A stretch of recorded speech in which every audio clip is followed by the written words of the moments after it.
We've discussed before in several videos how to set a budget and stick with it. One of the best ways to achieve that is to track your spending. If you don't know how much you're spending on eating out versus groceries versus your car payment versus gas or charging expenses or whatever the case may be, it will be hard to really figure out where you need to go. So you absolutely have to be tracking your spending.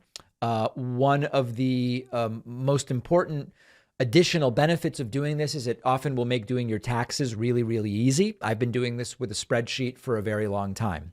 This is also a great way to see if the money you've set aside in different categories is actually going to those places and whether you're spending more or less than you realize, whether there's an opportunity to increase your savings rate as well.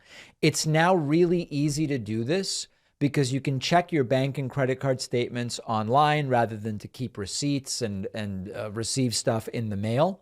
But there are also a lot of low-cost services that you can use. So one of the most popular ones is to make your own spreadsheet. You can quite literally make your own, or you can often find a template. If you Google personal finance spreadsheet template, you can find one. You can fill in the categories that make sense for you.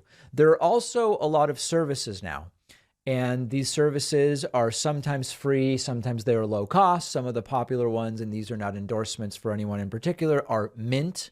There's one called Personal Capital. There's YNAB, which stands for You Need a Budget. These will automate some of these things. They'll divide your spending into categories. They'll track how much money you have in different accounts and all of those things. The point here is you want to get a sort of picture of a few things: your assets, your liabilities, your spending, and importantly, categorized, and your savings and investment. These are really the categories of things that you want to look at. I do this manually every month. I've had the same spreadsheet for like 20 years. And so if you say, David, sir, how much did you spend on gas in October of 2014? I could tell you. If you ask me, how much did you spend on gas last month? I could tell you it was zero because now I have an electric car, but okay, I could look at charging instead. How much did I spend on groceries in, I don't know, January of 2021 or whatever the case may be? I can easily tell you that. I'm now realizing I might not have had the notes on the screen this entire time, but I've added them to the screen now. So all of these things are really important to look at. Most people might not want to do it manually the way I do it, and that's where a lot of these apps can come in handy. Now, there is also, as I mentioned, more to track than just your spending.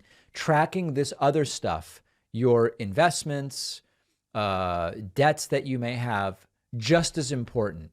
And this will keep you in tune with what's happening in the stock market and elsewhere. One important thing to think about is your monthly spending is sort of in a different category than what your investments are worth, right? Your monthly spending is typically based on your job income. And so for some people, including their investments sort of on the same spreadsheet or in the same place can be disheartening or stressful because the stock market might go down.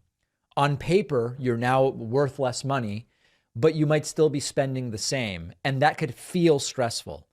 The truth is your spending should really be based on what's going on with your income, but you can separate these into two different spreadsheets if you prefer.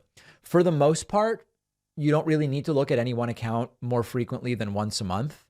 Some people certainly do, or they like to.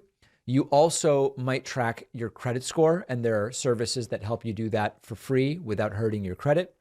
And keeping track of debts, liabilities, loans, car loans, etc., can also be an important thing to do. This doesn't have to be difficult, and it really is just a starting point for getting an understanding of your personal finances.